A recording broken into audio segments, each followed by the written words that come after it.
I'm waiting on my live stream on YouTube to connect. Let's tip this little light on.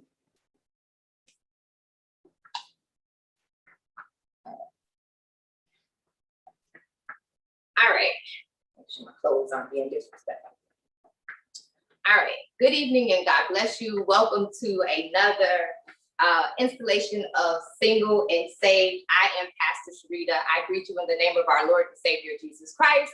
As always, I am excited to be before you. Now my clothes are having a wardrobe malfunction here. We are here doing the Single and Saved series the first Friday of each and every month. I know that many of you know that today is a special holiday. It is Good Friday. It's also a special holiday in the Thomas household. It is my mom, Geneva Thomas's birthday today. She's gonna be so mad because she's not on social media, but I just wanted to wish my mom a happy birthday. I won't say how old she's turning. She definitely does not look her age, so she definitely does not want me sharing, but I'm grateful that I can actually give my mom her flowers while she can actually smell them. And she put up with me for a very long time because I was a very difficult individual in my youth, not now though. And so I just wanted to take the time to say happy birthday to my mom, all the way in Chicago. Hey mom, happy birthday. And so I also wanted to take the time because I am also a pastor first, and just really stop and just reverence this special day. Many of us celebrated as Good Friday. I know depending on the line of work, some of you had the day off, some of you didn't.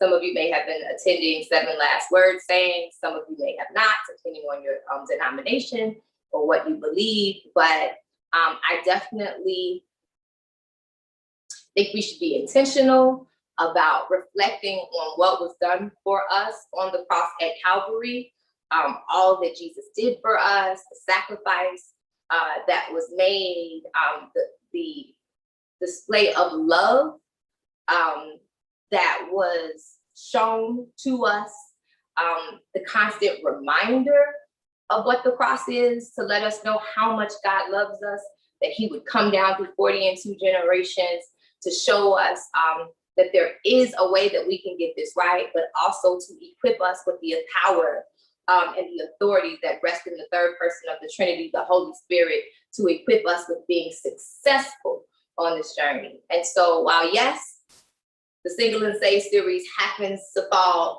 on a good, amazing, awesome Friday, I definitely got my service in first before I got here. And so if you are able to just really reverence this day and honor this day and the sacrifice that was made on this day, as well as on Resurrection Sunday, I would definitely encourage you to do so. So we don't have a whole lot of time. I just want to make sure I get in and get out this evening. As you may have seen that tonight's topic for Single and Saved specifically focused on the 5 love languages. Y'all, there are so many topics that we could discuss regarding Single and Saved.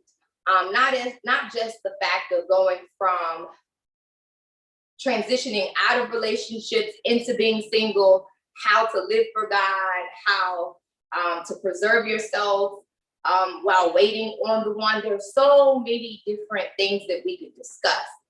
And so I wanted to be very intentional about what I brought to the table on Single and Saved, and even give opportunity for folks to ask questions. But I know oftentimes people don't even know what to ask. So, you know, I work with a lot of millennials. I work with a lot of singles. I work with and engage with a lot of single Generation X and millennials that are single, both male and female. And so I try to be really intentional about collecting information to share with you. I also try to be very intentional about allowing Single and Saved to be more of a dialogue or conversational, not really conversational, but almost coaching-like, and not preaching at you. It is already difficult at times to transition or pivot from being single and trying to live for God, and then making the decision to live for God and trying to live single while you wait and prepare yourself for marriage. And so tonight I wanted to talk about specifically the 5 love languages, but also how they relate. I did an exercise with some of my members a few weeks ago about love languages, and I was on a plane recently. Yes, I messed up. I was on a plane recently and I missed the first flight, which I don't normally do, but I understood that in missing the first flight, there had to be a reason. And once I got over the frustration of the fact that I missed the first flight, I found myself sitting next to a gentleman where we ended up talking about ministry, my life as a pastor. He had gone through a divorce. We also circled back to the love languages, which he brought up, and he had no idea that I had just done this exercise with some of the members of my ministry where we talked about love languages. And even they were like, what does love languages have to do with ministry? If you've seen anything that I've ever done, or you've been around me for a period of time, you will oftentimes hear me say that we are not as complex as we like to believe we are. How we show up in one area of our life is how we show up in other areas of our lives. And so we're not one way at work and one way at home. Even though we believe we are, we convinced ourselves that we are not. How we show up is how we show up. And I challenge the members of my ministry to really evaluate how they show up in areas of their personal life versus how they show up in ministry. And what we realize is that in them taking the love language quiz, in them really analyzing it, us going through the information, that many people had very similar love languages, and how they analyzed love languages in the other areas of their lives were almost non-existent. And they found that as we began to unpack this thing, they realized that there was a lot of intersectionality between love languages and just how you want to be treated or honored. You don't want to be treated one way in public and another way at home, irrespective of it being a romantic relationship or not. And so again, as I said, single and saved, the objective of it is not to keep you single. It is that you would begin to engage in covenant relationships and covenant marriages and honor and glorify God, not just in your single season, but if you're married, in your married season, and that you would align yourself with kingdom partnerships, and that you would allow the love of God to flow through you as you minister in one of the first ministries we're called to, and that's the ministry of the home, but also through your family, through how you handle and you deal with your mate, your children, and that would begin to flow over into other areas of your lives, including your partnerships, meaning your organizational relationships, your friendships, your business relationships, because we're not separate in any of these areas. How we show up in one is how we show up in all. And so in God giving me this exercise, I didn't create the book. Y'all know Dr. Gary Chapman created 5 love languages. It's my understanding the book was written in 1992, y'all. However, in about 2007, it reached the bestsellers list, the New York Times bestseller list. That was about the time that I began to really hear of this book, and it was all over the place. It was the quizzes, it was broken down into work groups and workbooks, and people really began to evaluate and assess themselves with respect to these 5 love languages. As we know, it's only 5, which is why it's called the 5 love languages. But I would challenge you to really begin to identify what your love languages are. We're going to talk a little bit about the languages, but I want to begin to really assess that whole love language piece on a day-to-day basis, because we're constantly meeting and we're engaging with people. And what I've come to realize is that being single takes work. Just as much work as it takes in being married. And if we are unclear on how we want to be valued, how we want to be honored, how we want to be loved, how we want to be communicated in our single space, how do we expect others to begin to honor that within us as well. Number one, and how do we begin to hold people accountable to how they handle us or choose not to handle us?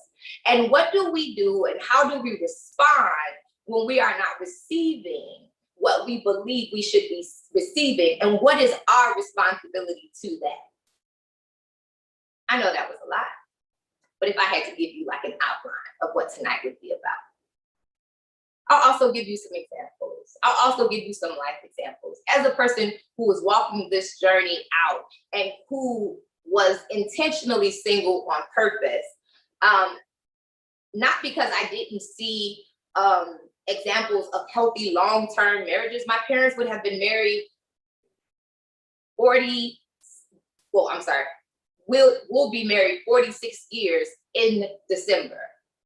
I've also seen healthy relationships and marriages in ministry. And so I'm not foreign to what a healthy marriage looked like. I think at some point or several points in my life, I did not think I was capable, and I'll just be honest, even moving in the earlier stages of my life in ministry, of showing up in a way and not really feeling like I was sacrificing so much of myself for others.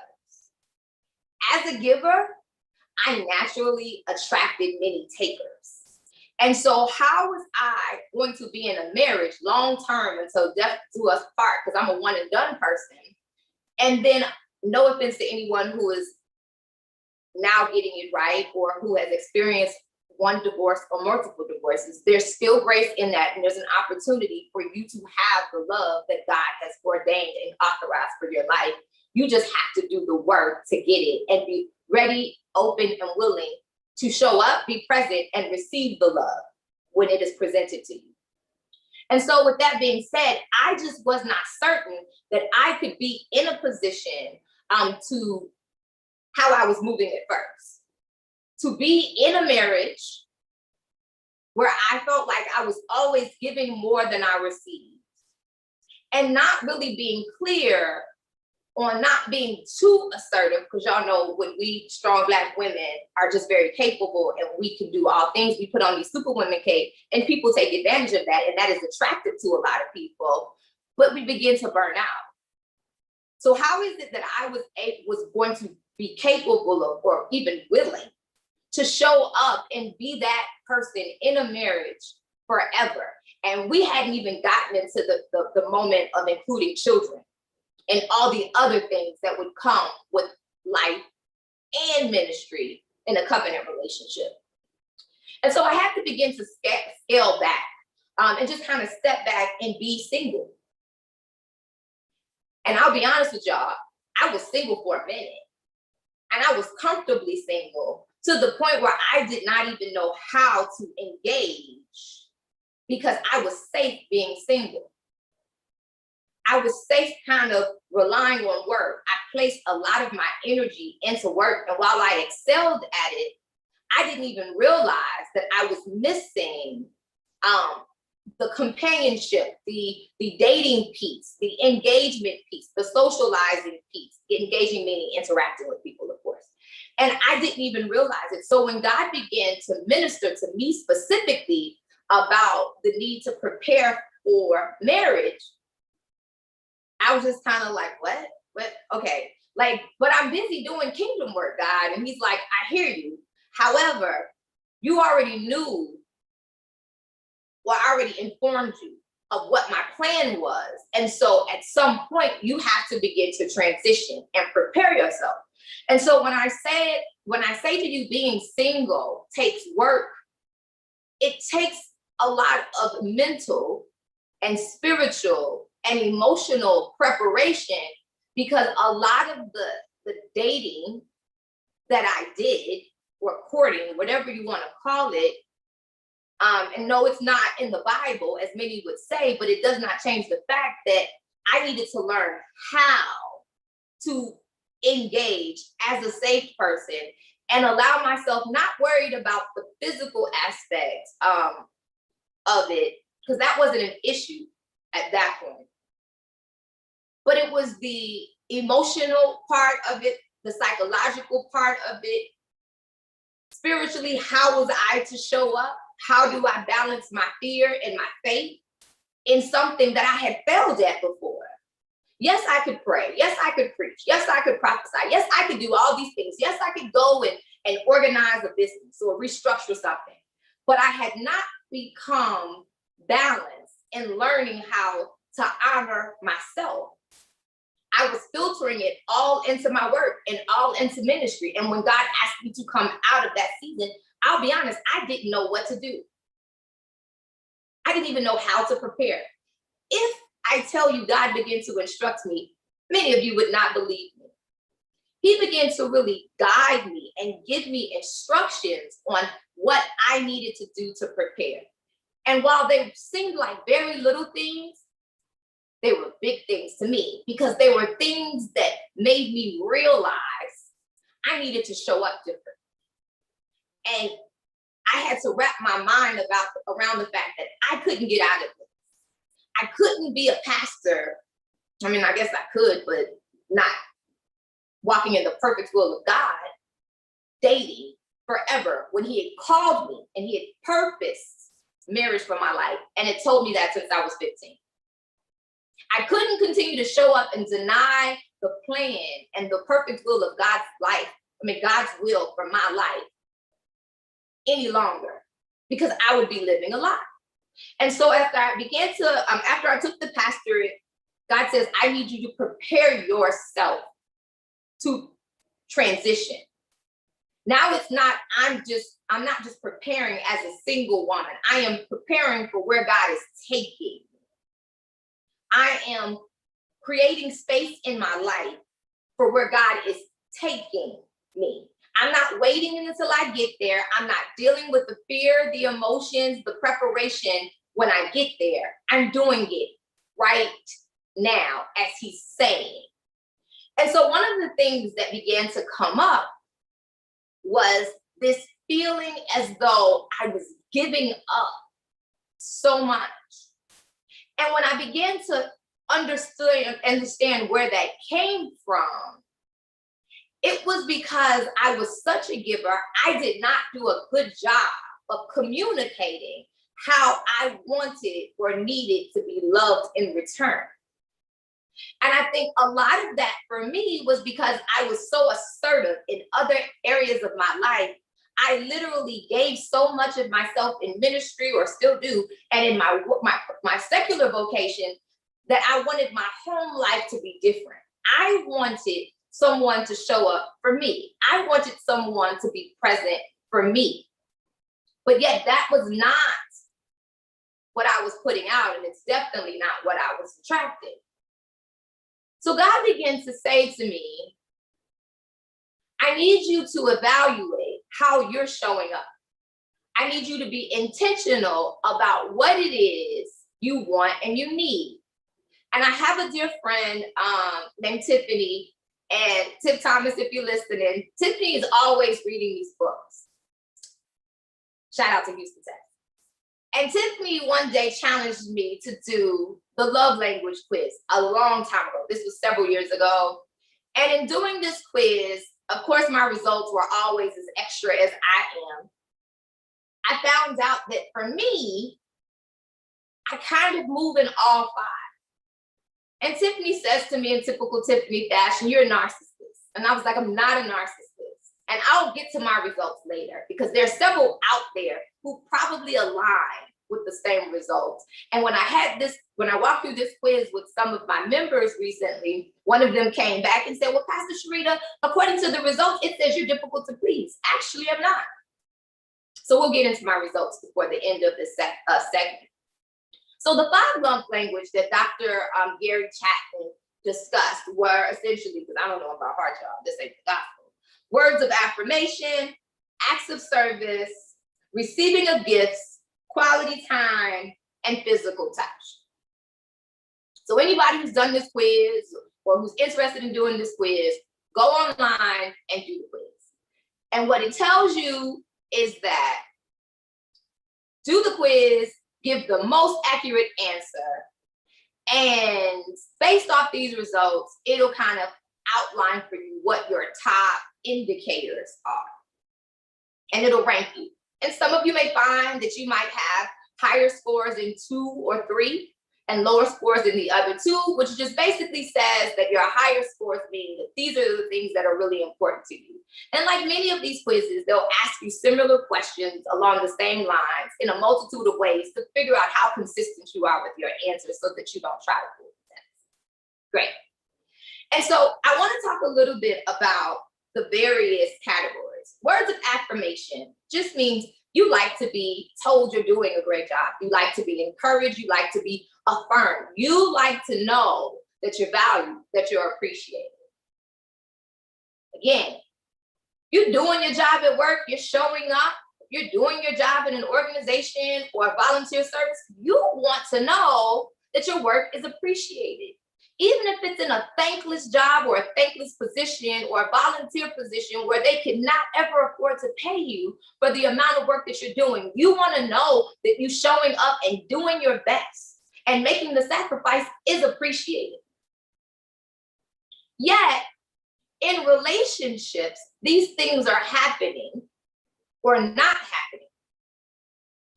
And we'll say it once or we'll say it twice, or we'll get so frustrated and we'll communicate it in such an explosive way that it's not well received. Does not change the fact that if you rank in a higher score, meaning, and I can't go through the percentage of scores because it varies for each and every person who takes this test.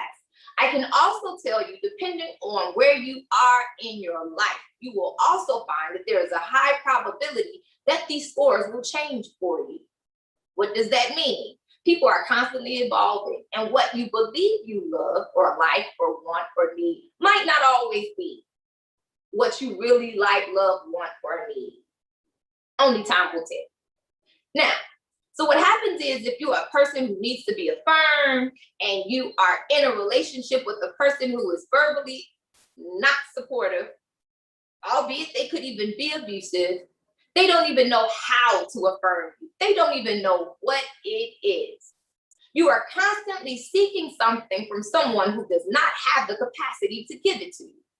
And at this point, you've grown so frustrated, you've grown so angry, you don't even know how to effectively communicate it without going off the rails. Who is this helping? It's not helping you. It's not helping them. Words of affirmation. If this is your love language, you have to understand what that means to you. You also have to be willing to find a way. And so we have to approach this from two ways. You are single, looking to venture into the dating space or the connecting space, the getting to know people space, however you do it, virtually.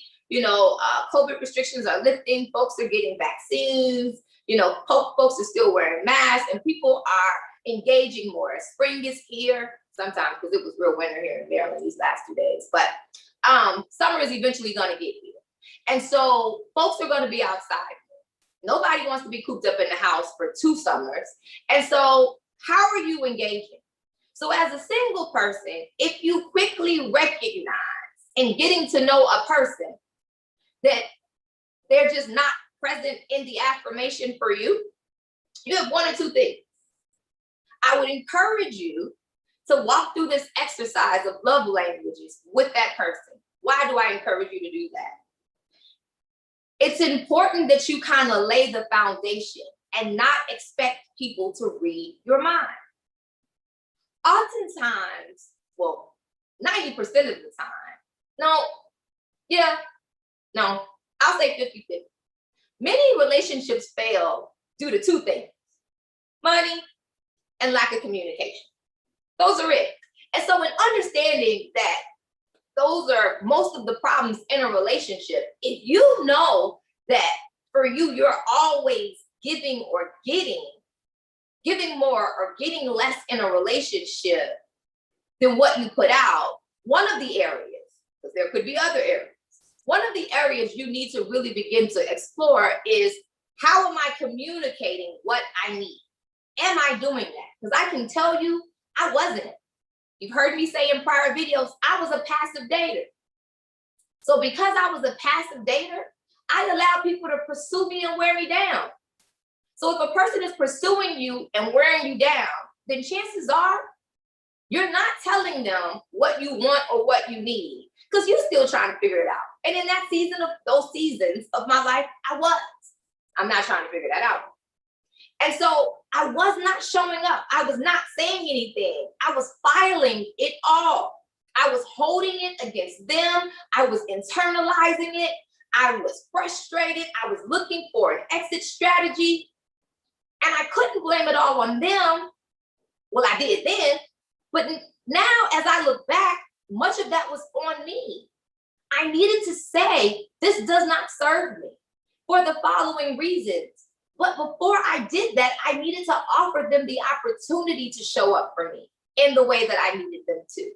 For those of you who are struggling with this same thing in the workplace, if you have not effectively communicated your needs in the workplace or in any other organizations where you give up your time, your talent, your treasures, yourself, whatever it is, you have to be willing to communicate openly about what it is that you need, and at least give them or the organization the opportunity to meet you. And if after that, you found that there's no middle ground, there's no compromise, there's no thoughtfulness, then you have to make the decision to begin to remove yourself. Because staying there now, you're basically saying it is okay for you not to honor what I have told you I hold sacred, what I hold dear. So if affirmation is something that you know you need, then you have to be willing to understand and communicate that. Acts of service. It's the same thing. Acts of service means that you essentially, in your relationships, friendships, because in the ministry assignment, we address this holistically. In your friendships, you need people to show up and do things that honor and value you, and not necessarily you always being the one to do everything, to carry all the way. And this was something I suffered. Something that I had a real serious issue. I'm a doer. I'm a worker. I'm a recovering workaholic. I'm getting it. And so I enjoy working. I enjoy learning. I enjoy serving. It's just who I am. I have a heart of service. But when you look around and you're exhausted and there's no one who can pour back into you, you begin to be frustrated. But whose fault is that?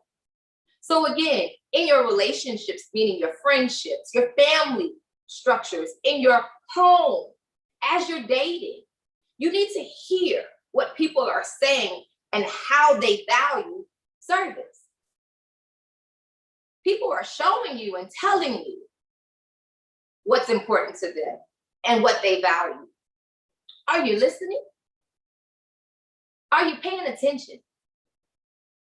Are you even checked into the fact that this is even something that you need? Because sometimes we don't even know what it is that we need. So then the next thing, receiving of gifts. Receiving of gifts. This is not about expensive, extravagant, lavish gifts. This is not about materialism. The receiving of gifts is almost parallel to the acts of service. You like to not only be thought of, but it is the thought that really counts. It is the fact that not only you picked up a card, but you went through the aisle to find the perfect card. I'll tell you a funny story. My mother and my sister are card people. They give beautiful cards. They send cards all the time. I am the person who will buy a card and forget to mail it to you. After overspending for the card and spending all of that time to look for the card, because I want to find the right card. It needs to say the right thing. It needs to communicate. It even needs to have the right pictures.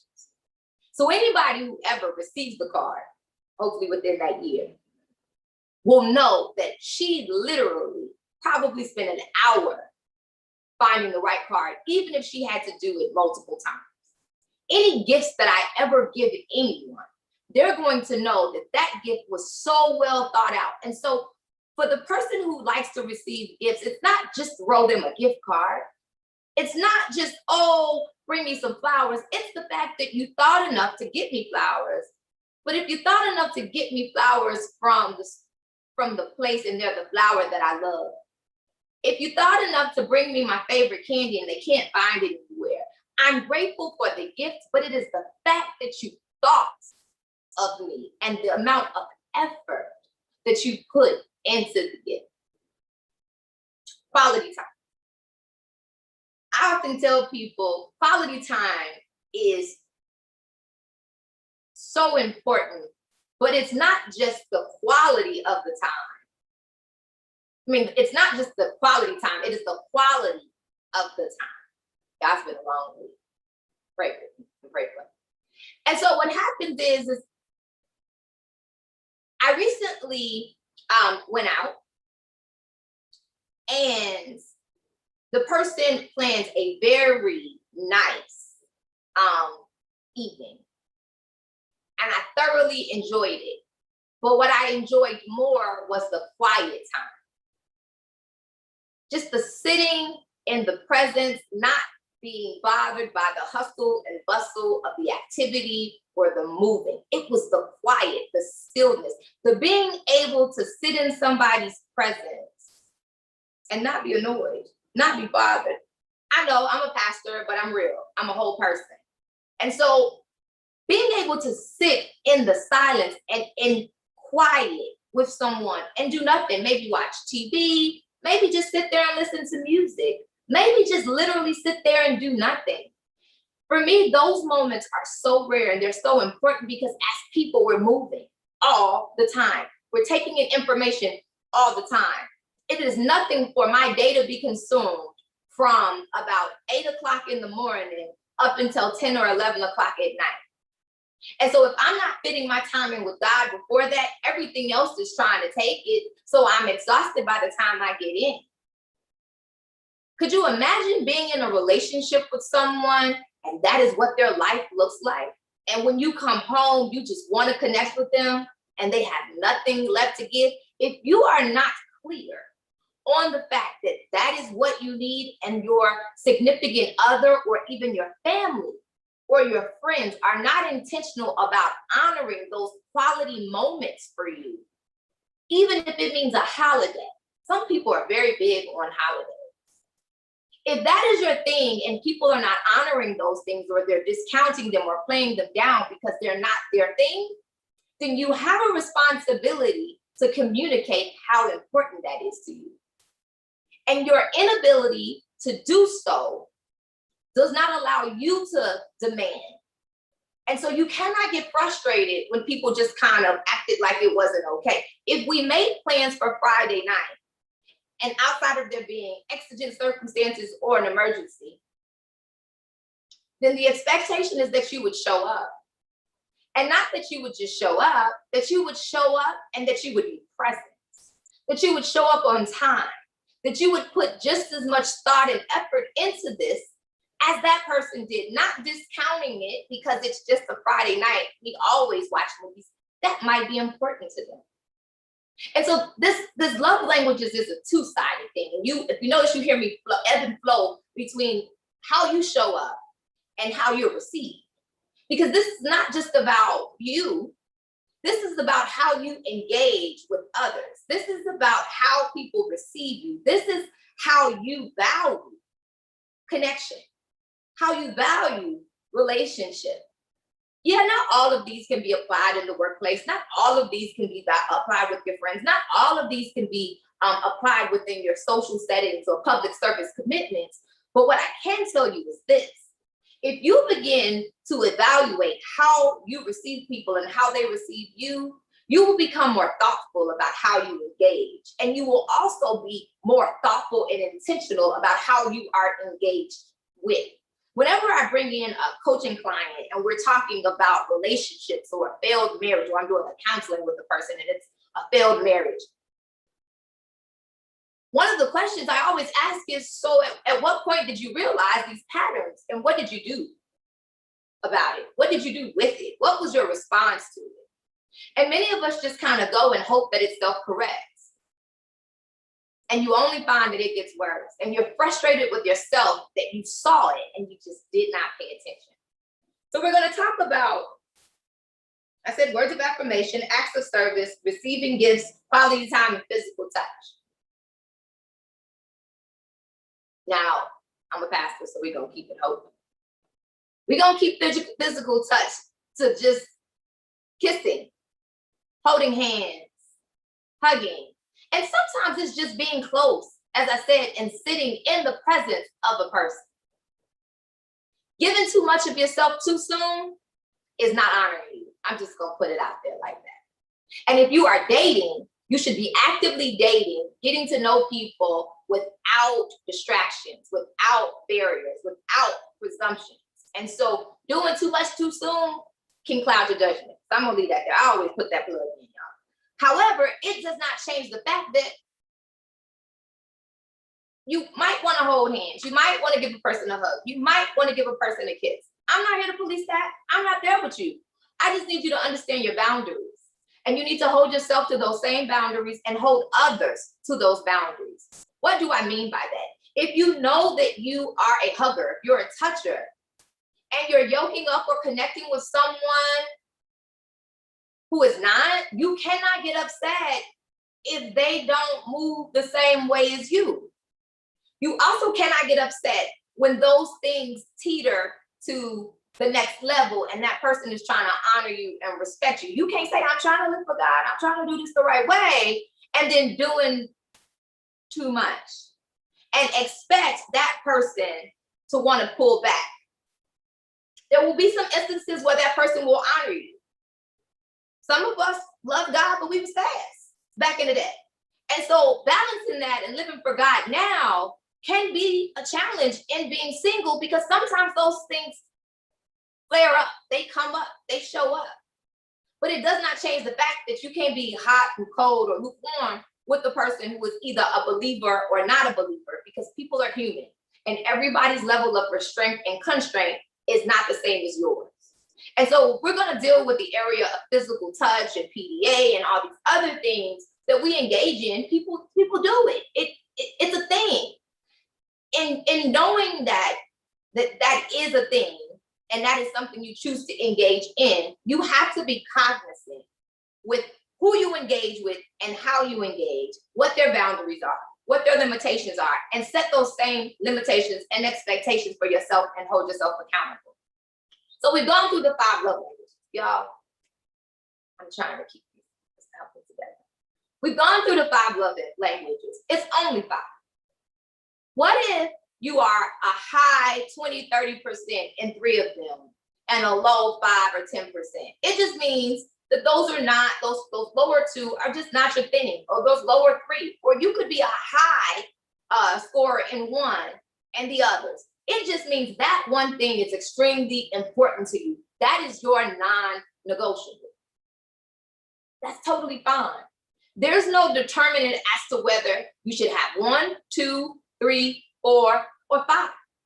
You should at least have 1, that I will tell you, because everybody has this way of receiving love. It is our way of feeling like we matter. It's our way of understanding that we are valued, that we are loved, that someone does care. What happens when you can't communicate those things? What happens when you don't know what your love language is, even after you've taken the quiz? I've taken it, but I don't necessarily really know that that's true. I don't know. Well, I would encourage you to kind of check in, because if you're answering the questions, something about that has to resonate within you, and maybe you just haven't connected with it yet. Sometimes the trauma of our childhood or our lives or our past or even past relationships can cause a block in areas of our emotional, spiritual, psychological growth and manifest in our personal lives. And what we have to begin to understand is that these things don't sort themselves out. I told you, being single is a lot of work. Getting married is work as well. But being single and saying I'm living in God, pursuing purpose, moving forward in your single season, honoring God and living for God, he is going to begin to shine the light down on you.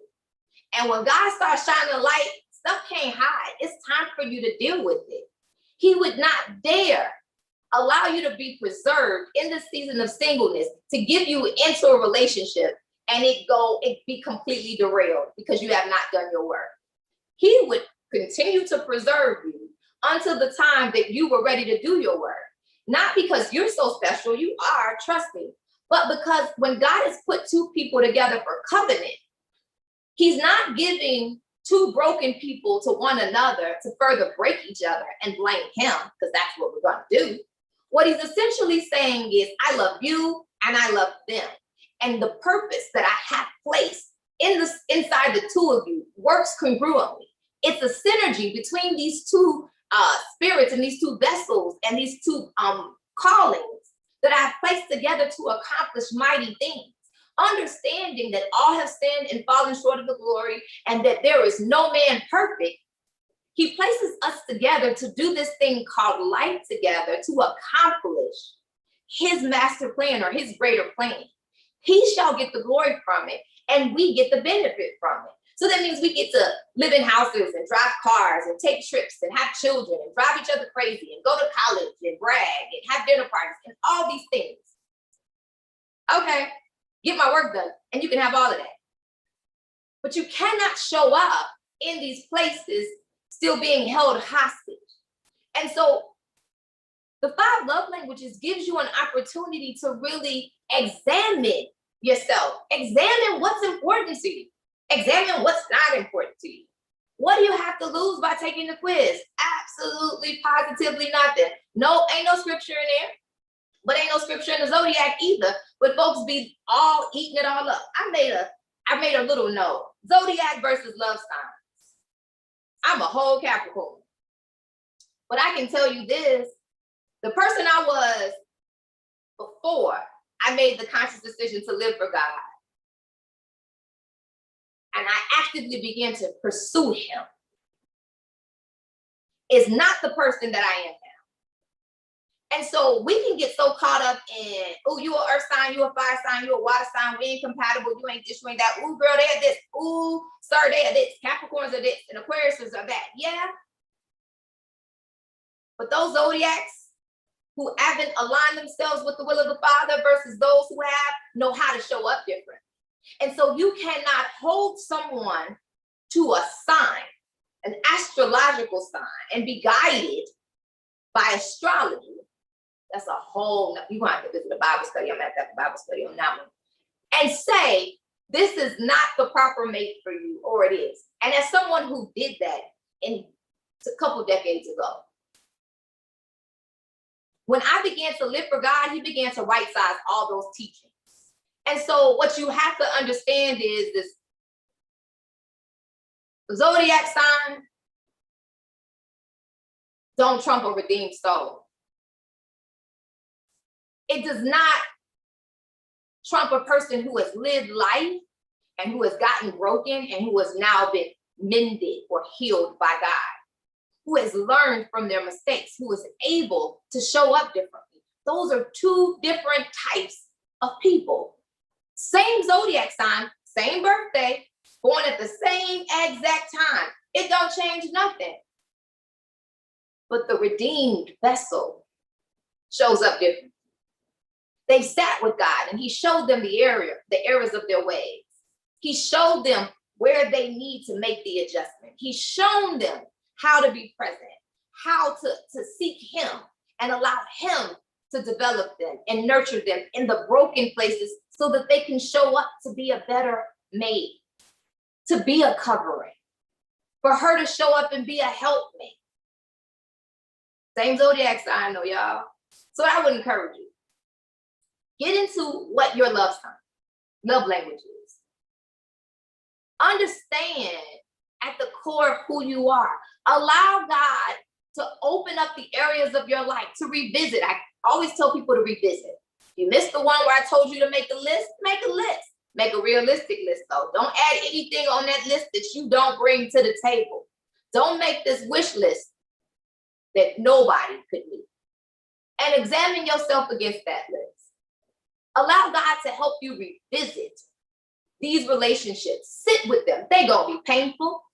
Relive every memory, relive every trauma, and allow yourself to see what the common denominator was. Figure out where you kept missing the mark, or where you were not standing for what you truly wanted, or what that person or those people kept doing, because you will find that we are attracted to similar personalities. We like what we like. This boils down to more than a physical aesthetic. This is a personality type. This is a persona. This is how a person carries themselves that really attracts us to them. It's not just always outwardly what a person looks like. And so if you're finding out that you are attracted to people who are naturally takers, and you've yet to balance out who you are in God with who you are in the natural, and you don't know how to set boundaries for yourself, you're going to keep giving more than you're able to receive. So the other part to this love languages was to really evaluate how you choose to show up. How are you showing up? Have I been hurt, so I'm holding back? Am I getting frustrated because every time I turn around,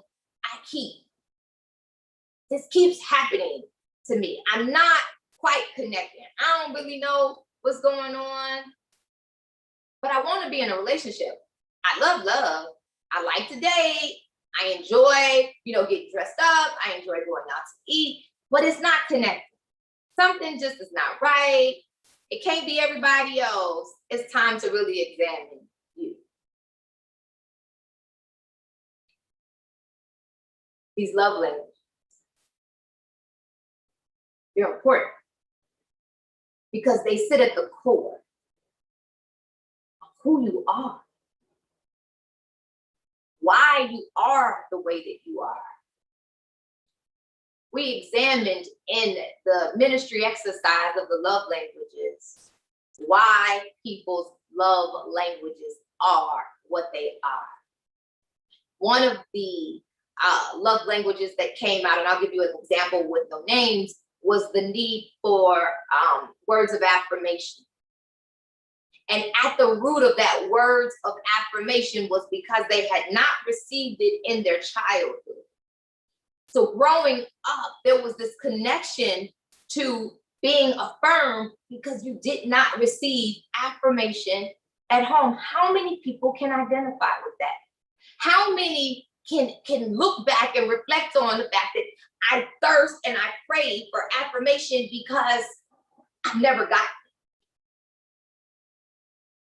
I would challenge you to understand that if you were to really press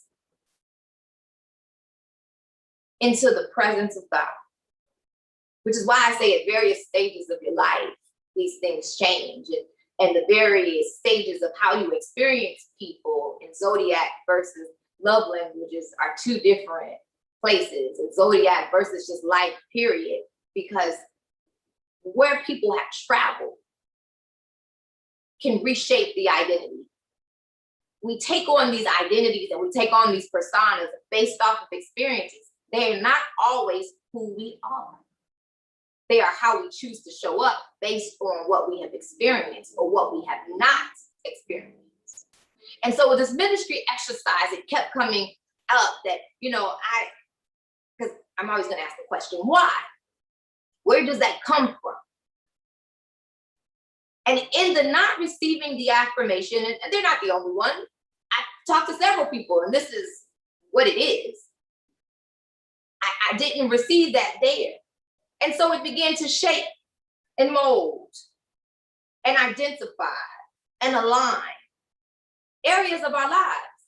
I can assure you, once that person walks into the fullness of who they are in God, and they're making their way there, they are doing the work, that affirmation won't be so relevant. So then how do you adjust then?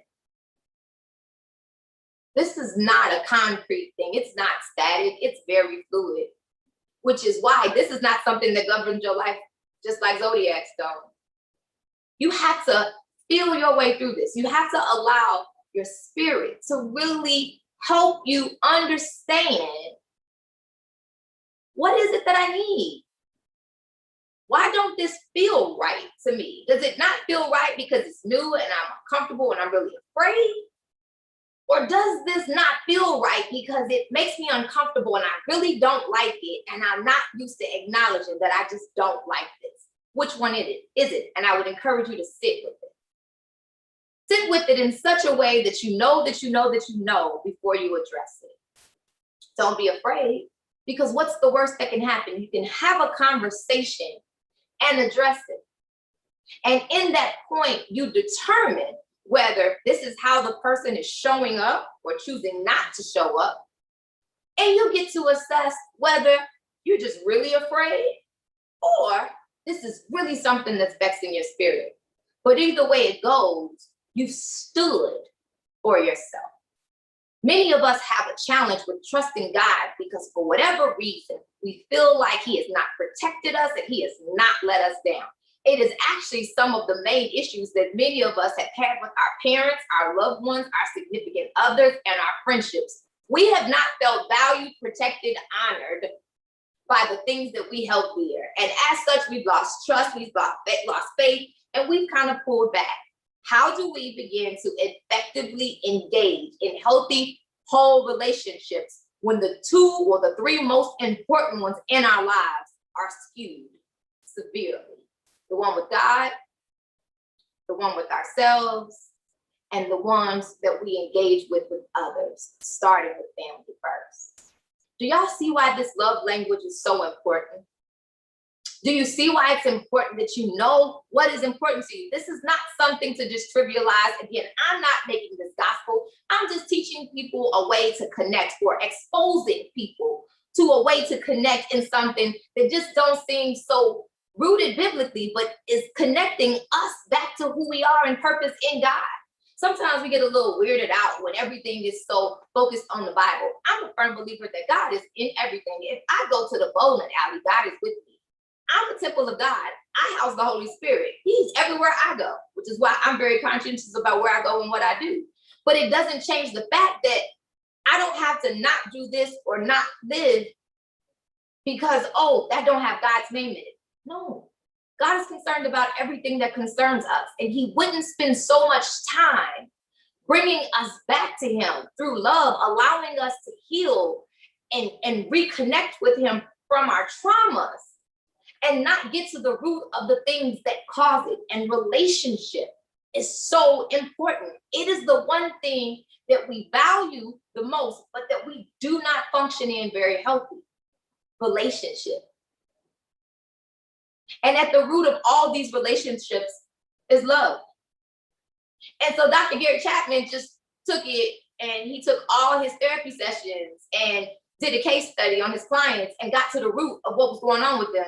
It was love. We were created in God's image and in love. We were created in his likeness, which is love. Today we celebrate Good Old Friday as we're walking into the resurrection. All of that was done in love. Do y'all think Jesus died for us to have life more abundantly, and we flailing in love and relationships, which is the thing necessary for us to move forward in this life? You cannot effectively love your neighbor if you hate your spouse. Many people can't even love their children when they hate their spouse. You look just like your daddy. You look just like your mom. Y'all know what I'm talking about. And so when we don't have the basic things down and we're flailing in relationships because we've not connected with the type of proper people, when we don't even know how to show up and obtain what we need, or even ask for what we need, or exit when we realize what we need ain't really what we gonna ever get, even though we've asked for it, we worked for it, we sacrificed for it. At what point do we demand higher for ourselves and love ourselves more? While the 5 love languages are about us engaging in relationships, they're really about us. If we can show up and demand love and know how we need to be loved, want to be loved, and be intentional about that with ourselves first, we have no choice when showing up and demanding that and expecting it from others. I know folks are like, well, you started this story off, or this segment off with saying, yours are all 5, and your friend called you a narcissist, and I'm not. I'm just extra, but I'm not a narcissist. But I love God though. And one of your members said, well, Pastor Sharita, the book says that you're difficult. I would venture to say, no, I'm actually not difficult. Let me tell you why the all 5 fit. A few times I've done the quiz and I seriously struggled with the answers. I could not pick one over the other. And as I began to go through the exercise and evaluate, the various relationships, because again, I had to do my work for God to call me out of the single season and literally start pushing me towards marriage. And again, I love the sanctity of marriage. I honor it. I appreciate it. I officiate weddings. I do counseling. Like, I get it. But for me, I was just a little afraid. I'm being honest. And so what happens was when I began to evaluate past relationships and how I engaged and the things that made me feel alive and present, I literally assessed that I don't need to be affirmed all the time. But when I explain to you, or I share with you an experience, or am I soliciting your feedback, or I'm being vulnerable in that moment to say, I would like to hear something, feedback, maybe affirmation, but that's not all the time. I don't need that all the time. Sometimes I just told you I had an outing where I hung out with a friend and just sitting there. Everything was great. I enjoyed all the connection with friends and family, but I really enjoyed the sitting, watching TV and being quiet. I enjoyed the rides in the car, talking. I enjoyed those. I also enjoyed the thoughtfulness of a I thought of you gift. Especially when you can hear and acknowledge what I like and what I don't like. It don't have to be a big grandiose gift. I like those too, don't get me wrong. But a small one is okay. With respect to acts of service, as someone who manages a lot, because I used to say I was bivocational, I'm multivocational at this point. As somebody who manages a lot, someone who can come in and take something off my plate or help me do something, oh, you definitely know I'm appreciating that. And I'm saying to you, I need help. And you just like, ooh, I'm gonna pray for you. Yeah, no, I'm praying I'm gonna get some help over here. And so I'm communicating these things. What was the other one? Acts of service, words of affirmation. I told you I don't know you by heart. Receiving of gifts, quality time, physical touch. So I talked about the quality time and the physical touch kind of one-on-one. So for me, I'm not difficult. I'm just clear on what it is that I want, and I'm actually communicating those things. And so if you're one of those folks who takes the quiz, don't feel away if you got high scores. It's fine. Own that. But know that in order for you to really move fluidly in those 5, you have to be willing to communicate. And I had enough times and enough seasons in my life, because I'm in 4 decades at this point, to really be able to understand that I don't need somebody always telling me how amazing I am. That don't move me. I appreciate it, but it almost becomes a lot. I don't need someone showering me with gifts, but not honoring who I am in God.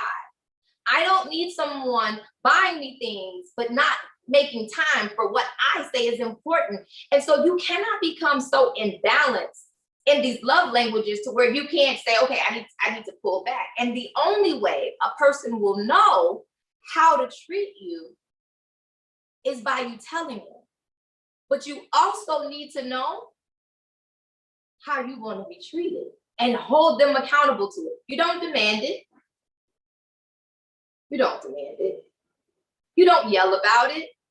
You don't scream. I'm a former pageant girl, and I did charm school, and etiquette is really important to me. I'm from the South Side myself. But what you have to understand is you don't have to always yell or be angry or forceful or even petty to get your point across. Communication is so important in relationships. We just gotta honor that skill and hone it. You can tell a person, it's not I don't like that. It's don't do this. It's I would feel more comfortable if you would. Again, Tiffany Thomas. Tiffany Thomas in Houston, Texas. Shout out to Houston. She's very etiquette focused. And so she's read a lot of books, and we always have these dialogues about etiquette and social graces and how we must engage with folks. And we used to always joke about a woman of word and how she carries herself. And we're gonna input a man of value and a man of value because every man has not reached his potential in who he is in God yet, and every woman has not. So we have to account for the fact that people are growing, and we cannot begin to put titles and expectations on people that they have not reached yet, because that's not right. Just because you can see where somebody is, you gotta be willing to accept them where they are or not, and not browbeat them or try to. Everybody has a process. We have to allow folks to grow through it. And so in understanding that, we would always have these conversations about how, I'm speaking about the woman portion because I'm a woman, how a woman of word doesn't need to scream. She doesn't need to go off the rails to get her point across. She can literally say, I would prefer it. This is what I like. I would really appreciate it or honor if you would do this. It's really all in the ask. And a man who would want to, because I've had a lot of conversations with men who show up and they are trying to be present and they're not being heard. A man just simply has to say, this is how I want to be treated. He shouldn't have to say it multiple times. He shouldn't have to spell it out. He definitely shouldn't have to yell it, especially if he is coming to a woman or his partner in a way to let them know I am showing up and I desire to be honored or valued in this way. His partner, his mate should honor that he is aware enough, self-aware enough to be able to communicate that and desire to show up in that way, and vice versa. And so, y'all, I just want you to be clear. This is the process. No one gets here overnight. You're gonna make some mistakes. But the only way you can truly recover and grow from the mistakes is by engaging in the process. You have to be willing to embrace the mistakes and not allow them to totally take you off course or to stop you in your tracks. You don't sometimes know what you want until you find out or engage with what you don't want. It's okay. If you find that you're going out with the person and it's just not working for you, it's okay to say, you know, I think you're a nice person. However, in this season of my life, I'm just choosing to go in a different direction. You don't have to argue. You don't even have to block them. You don't have to get petty in their DMs or on social media. You don't have to do any of that. Just remove yourself. The true test of whether somebody is truly done is when they can't evoke an emotion. And so we spend a lot of time and give away a lot of emotion in relationships that were really kind of a trial period for us to figure this out. Don't give too much too soon in any aspect. Fill that person out, get to know them. First, you might want to start with, as I'm coming to a close, communication patterns. They're a thing. Some people are only texters. Some people will never FaceTime or video chat with you. And you need to know that up front. That way you're not constantly upset if they won't video chat with you. Or if they won't get on the phone and they're constantly texting, you need to know that. So the question is, what is your communication pattern? What is your communication frequency? I know I'm sounding a little old and dated, but I'm gonna tell you, you can't be on the phone if you only just want to text. And I don't read shorthand like that. I do, but it's just not my preferred method of communication. You also cannot FaceTime someone after hours if they're telling you, I like to be in bed by a certain time. These things are important. And the first time a person does it, you should probably make the decision to say, you know, I would prefer it when. And if they keep doing it, then you can say thank you, but no thank you. Don't think they're going to adjust. Don't hope for them to adjust. Don't wait for them to adjust. You adjust. I hope this was helpful. These love languages will change your life. It will help you reset some areas where you've not stood for what you truly deserved or what you believed you needed. It will also help you to assess what you really need and want versus what you thought you wanted.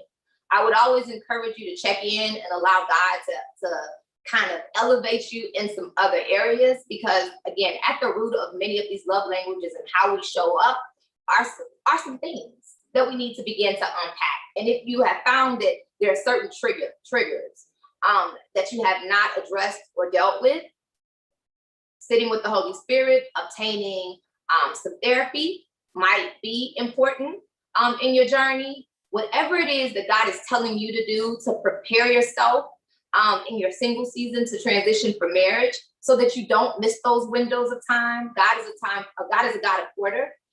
Seasons are important, and sometimes many are single for longer than they need to be, and they begin to feel the burn of that because they have not done their work. And as I started this out with, yeah, you might be special, amazing, called, anointed, appointed. You might not even be saved yet, but God has called you to marriage. If you're not willing to do your work, you cannot walk into the marriage or the covenant that God has ordained for you, period, point blank, if you have not done the preparation or the work that God has authorized for you to do. So regardless of whatever the promise was, the vision, the prophecy, yeah, I'm telling you now, you can continue to wait on it. But if you're not working while you're waiting on it, you're gonna wait on it a long time, because you have to be processed into that to prepare you for what that person brings. You are there to be a help and a service to God and kingdom, not just to be married. And we have to understand what marriage is about. It's not just about buying things and having community property and having a family. It is about furthering a purpose. And so you cannot further a purpose if you are unclear on how or what the purpose looks like and who the purpose is with, and how to prepare yourself for what you are going to experience in that marriage, so that God can be in the center of it, to continue to undergird you and that person, so that neither of you loses your identity, and so that both of you thrive and flourish and are able to move forward together, which is why it is called a covenant, a partnership. I just said a whole lot in those statements. They should have been slapping some folks in the face right about now, so that you can move forward in the things of God together. That is what this is about. Not for you to lose your purpose to gain theirs, not for them to lose theirs, for you to gain yours, not for the kids to take it from everybody, which is why we get so burnt out in these marriages, because we have not prepared properly in our single seasons and undergirded ourselves with the counsel of God to move forward effectively in these marriages. Marriage is hard. The enemy is coming for it left and right. He's sifting us individually and collectively once we get with the spouse that God has placed in us for purpose. So there's already some things that we've got to be prepared for. And And so if it seems like it's a little hard or difficult or the fight seems a bit intense, it's because it is. The enemy is coming for relationship with God. He don't want you to know yourself. He don't want you to yoke up with a covenant partner so y'all can tear up the region that God assigned you to or the area. He don't want you to do that. So why would he make it easy for you? So in understanding that, it would behoove you to do your work. Again, there was a level of access that was given to every last one of us at the cross. Today is the reflection and the remembrance on that access that was afforded. When he tells us in scripture that the veil was rent, that access, we did not need anybody to go there, like to go into the presence of God on our behalf. The veil was rent when Jesus gave his life for us. Not when they took it, when he gave it. And in him giving it, there was access afforded at that moment. And that access allows us to walk in liberty and freedom in every area of our lives. Don't be flourishing in your professional life, in your academic life, and in your social life, and in your public service life, and any other life outside of your relationships, because those are very important to God. And if you are finding yourself that you need to right-size some things, it's time to reconnect. Figure out what is at the core of how you want to engage in relationship. Reconnect that back to God and allow him to show you the areas where you just didn't show up and why these things are so important to you. And if there are things that you need to continue to hold on to, or if there are things that you need to give to him and heal you so that he can replace it with something, well, not necessarily replace it with something else, but fill you and make you whole in that area and show you what the true desires of your heart are and not those that you've decided to take in to protect and preserve your heart. I thank you for your time. As always, it's an honor and a privilege to be before you. I'm Pastor Sharita. Welcome to the Single and Saved installation, or what is this? I can't get this word right tonight. I told y'all it's been a long week. The installment of Single and Saved, again, a ministry that God made very near and dear to my heart as I was finding my way back to him and walking this journey out over the last decade plus. And so I hope you learn something. If you would like to connect with us, we're on all the social media platforms. This video will be archived on YouTube. It's live right now. Also Facebook Live. Join our page, like, subscribe. If you'd like to support the ministry, feel free to do so. And our website is www.thereallifegirl.com. We're here every first Friday at 8 o'clock Eastern. Our next service time actually is tomorrow, Saturday service for right now is what I call it, at 11 a.m. Eastern. And then we'll be here 5 a.m. Eastern, Monday and Friday, and 7 o'clock p.m. for Bible study. Thank you, and live on purpose, love on purpose,